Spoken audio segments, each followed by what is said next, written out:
Жаңы жер айыл аймагы район борборунан алыска аймак. Ден соолугун каратуу үчүн жергиликтүү тургундар башка аймакка барууга мажбур. Бул маселени чечүүдө жергиликтүү бийликке жеке ишкерлер колдоо көрсөтүп, медициналык борбордун ачылуусу күтүлүүдө. Кырдаалга байланыштуу имараттын курулушу убактылуу токтогон. Бирок даяр болгон бөлүгү азыр күндүзгү стационар катары пайдаланууга даярдалды. Şu больницаны курушта максат биз районда мындай катта больница жок, Тажикстанга барар эдик. Бизде оорукана жок болгондуктан Тажикстанга барчубуз. Мындан улам биз бул жака оорукана салууну баштадык. Азырынча бүт элек. Кырдаалга байланыштуу күндүзгү дарылоочу бөлүм кылууга туура келди. Анткени кооптуу учурда четте карап турган болбойт. Биз ар тараптуу колдоо көрсөтүүгө даярбыз. Эң негизгиси ар бир жаран тартипти сактаса болгону. Аллахтан кече күндүз Xudodan so'raymiz ki, butun dunyoning odamlariga, kasallariga shifo bersin. Biz alışıl izleyene selam var anamın bir geldi. Jeke şey ol bir geldi. Kurup tağdadık yani için. Allah'ın buyruğu menasında apatlar geldi tat. Apatlarda biz çoğul birgelikte bolup uyuşulup apatları жеңиш үчүн биргелешип ушул нерселерди чечтик биз. Учурда жаңы жер айыл аймагында 50 орун даяр. Кырдаал күч алып бейтапканаларда орундуктар жетишпей калса, жарандар күндүзгү дарылануучу жайларга келе алышат. Биз келип ушул жаңы жер аймагында жеке ишкер саламова районуна бостоонуп турбай акелердин ушундай даяр болуп калган имаратын сураганыбызда ал кишилер жок деп эсен жардам кылып бүт калган жетишпеген эмеректерине медициналык оборудованияларды сатып ушуну 2 күндө жасап даярдадык.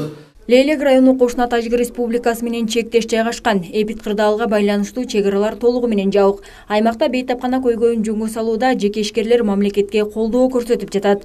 Кооптуу кырдаалдын күч алып кетүү коркунучу бар учурда калктын саламаттыгына кам көргөн жарандардын бар экендиги, чек аралардын да бекем экендигинен кабар берет деди облус башчысы.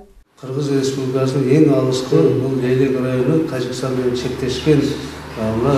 Бул зданиядан чыксаң эле ар жагы Тажикстан. Ортодо бир жол тосуп турат. Ошонун бер жагы Кыргызстан, ар жагы Тажикстан болот. Ошон үчүн бул ушундай кыйын жерлерде границада жашап туруп дагы ушундай жакшылыктарга жетишүү үчүн дагы сырткап кетет. Ошондой эле биздин мамлекетибиздин дагы чек арасын дагы коргоп турушат да бул кишилер ушундай. Колдоо көрсөткөн демөөрчүлөргө ыраазычылыгын билдирген район акими жарандар эми талаптарды аткаруусу зарыл дейт. Мамлекет менен жарандардын бирге көрүп жаткан аракети менен кыйын кырдаал артта калаарына ишеним артууну кошумчалады. Жөнөкөй стандартташтырылган медициналык мекемелер, медициналык кызматкерлердин жетишсиздиги бул бир тарап болсо, экинчи тарабы албетте элдин өзүнүн дагы санитардык талаптарды так аткаруусу, санитардык аралыктарды сактоосу бул дагы экинчи талап болот. Мамлекет менен эл биргеликте аракет кылган учурда гана бул илдетти бекем темирдей тартип менен гана жеңүүгө мүмкүн. Кошумчалай кетсек, облус аймагында күндүзгү стационар үчүн 1548 орун даярдалды. Азырынча бейтаптар үчүн ооруканаларда орундуктар жетиштүү болгондуктан бул жайларга келгендер жок. Ал эми пандемиянын жайылып кетүүсүн алдын алуу үчүн калк арасында түшүндүрүү иштери улантылып жатат. Айзада Айталиева, Нуржамал Кабылова, Бакыт Саитов, Алтын беш жаңылыктары.